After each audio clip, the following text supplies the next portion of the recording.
where Jews had lived for centuries, and in many cases for thousands of years, they are no more. For thousands of years before Islam came into being, Jews lived throughout the lands of the Middle East, Asia, and Africa. They lived on the Arabian Peninsula, Jewish tribes, on the land now known as Saudi Arabia, before being driven out or slaughtered in the 7th century. Jews lived in Iraq, Egypt, Lebanon, Yemen, Syria, Libya, Turkey, Algeria, Morocco, Tunisia, Afghanistan, Mali, Sudan, Iran, and more. In only a few of these countries are there tiny numbers of Jews left. Many of these countries expelled their Jewish populations. In other countries, the conditions were so bad for Jews that they fled the persecution. Hundreds of thousands of Jews were ethnically cleansed or fled from persecution from lands where they had lived for centuries, even for thousands of years.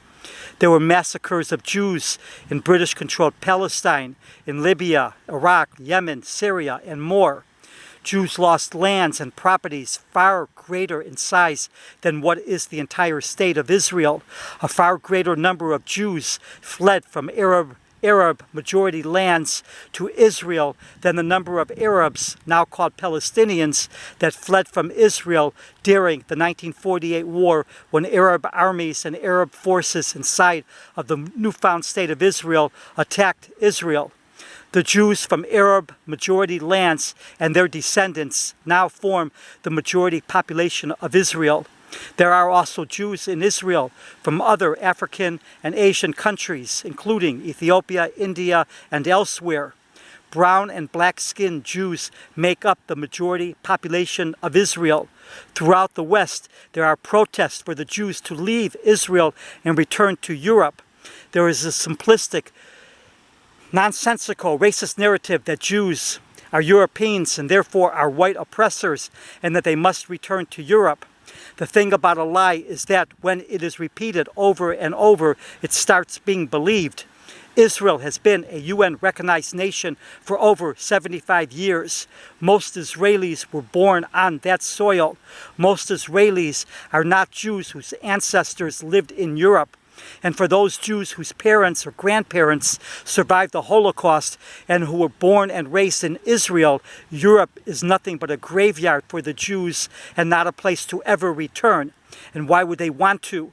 Europe is full of immigrants from the Middle East and North Africa raised on hatred for Jews. There is also the many centuries old hatred for Jews in Europe that still exists to this day, despite the Holocaust and long history of persecution Jews experienced in Europe. For the majority of Israelis born on the soil of Israel, whose parents or grandparents originated from places like Yemen, Iraq, Egypt, Libya, Syria, Lebanon, Algeria, and elsewhere, they know that there is nothing for them in those countries but death, persecution, or enslavement. For the Jews who originated in British-controlled Palestine, or whose parents or grandparents originated in British-controlled Palestine, they remember the massacres against the Jews, including the 1929 massacre of the Jews of Hebron, and the history of terror, pogroms, and attacks against the Jews all across Palestine by Arabs. Contrary to the false narrative, Israel's history is an over 75-year-old resistance to being exterminated.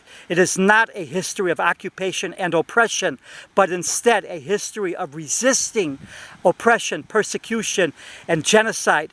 The Nakba and ethnic cleansing of the Jews of the Middle East and North Africa is ignored to this day.